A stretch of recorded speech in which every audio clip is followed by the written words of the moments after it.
राजकुमार भाटी जी, अब pellet gun को लेकर चर्चा हो रही है। उस चर्चा में अब समाजवादी पार्टी के नेता बाहर आके कह रहे हैं कि अयोध्या में गोली चली तो कहा गया मुलायम सिंह यादव ने चलाई और यहाँ गोली चली तो कहा जा रहा है प्रशासन ने चलवाई। तो अब अपने आप को ये क्लीन चिट देने की कवायद, छात्रों का मुद्दा पीछे चला गया। गर्दा उड़ेगा भैया। मोदी जी के 12 साल के शासन में 1 लाख से ज्यादा सरकारी स्कूल इस देश में बंद हुए हैं, जिनमें से 26,000 अकेले उत्तर प्रदेश के हैं। शर्म की बात। शिक्षा का बजट प्रतिशत जो जीडीपी में है वो आधा हो गया है। शिक्षा का बजट घटाया जा रहा है, शिक्षा का बजट कम किया जा रहा है। तुम्हें शर्म है कुछ? और जो पर्चा लीक का सवाल है, हजारों रिसर्च इस बात में है कि सख्त कानूनों से कभी अपराध रुकते नहीं है। उसके लिए पॉलिसी बनानी पड़ती है, उसके लिए एक सिस्टम बनाना पड़ता है। वो सिस्टम बनाने की तरफ सरकार की चिंता नहीं है। मुझे क्रेडिट नहीं चाहिए। अब मैं आता हूं आपके सवाल पे, जो पैलेट गन का आपने सवाल किया। सवाल ये है, जो महत्वपूर्ण सवाल है कि एक सभ्य लोकतंत्र में सरकार का व्यवहार अपने नागरिकों के प्रति कैसा होना चाहिए। हमको नहीं पता। जो वर्तमान सरकार ने हमारे छात्र छात्राओं के साथ जो दिल्ली में दुर्व्यवहार किया है, जिस तरह वहां बिना वर्दी के गुंडे टाइप लोगों को लाठी ले लेकर खड़ा किया गया और उन्होंने छात्र छात्राओं की बुरी तरह पिटाई की है, जिस तरह वहां अभद्रता की गई छात्र छात्राओं के साथ, अश्लील हरकतें की गई, उन्हें गंदी गंदी गालियां दी गई, उनके कपड़े तक फाड़ने के प्रयास, धमकी दी गई, नंगा करने की धमकी दी गई।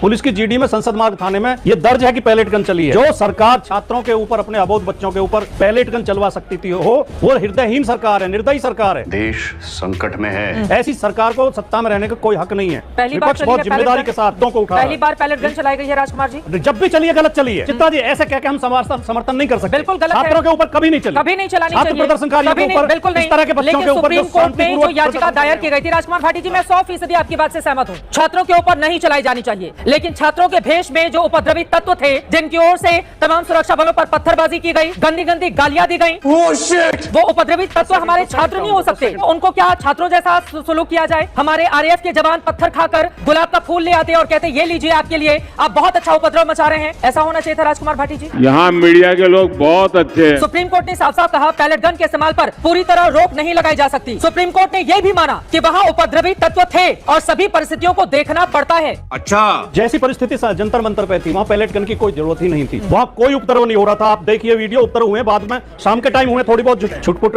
सुरक्षा कर्मियों के ऊपर पथराव हुआ 1-2 जगह, या उनके पीछे बच्चे दौड़े, वो बाद में हुआ है। सुबह सुबह जो घटनाएं हुई उनमें कोई ऐसी बात नहीं थी। बात तो सही है। जो आपने कहा वहाँ उपद्रवी लोग मौजूद थे। भारतीय जनता पार्टी और आरएसएस झूठे नैरेटिव बनाने में, अफवाह फैलाने में। राजकुमार भाटी जी, मैं सुप्रीम कोर्ट का हवाला दे रही हूँ, आप मुझे बोल रहे हैं। सुप्रीम कोर्ट ने कहा वहाँ उपद्रवी तत्व थे, गए थे और सभी परिस्थितियों को देखना पड़ेगा और उपद्रवियों के साथ उपद्रवी जैसा ही व्यवहार होना चाहिए। उनकी आरती नहीं उतारी जानी चाहिए। वो आंदोलन को बदनाम करने गए थे, ये सीजेपी ने भी माना है। अभी पता चलेगा। सहमत हूँ, उपद्रवी के साथ सख्त कार्रवाई होनी चाहिए, लेकिन जो सुप्रीम कोर्ट ने कहा, सुप्रीम कोर्ट को तो रिपोर्ट पुलिस पहुंचाती है। सुप्रीम कोर्ट खुद तो उस पर आता नहीं है घटना स्थल पर देखने के लिए। सही पकड़े हैं। और जो उपद्रवी थे, प्रदर्शनकारियों का कहना है कि सरकारी पक्ष की ओर से घुसाए गए। दलाल दलाल ये तो लेने के देने पड़ गए।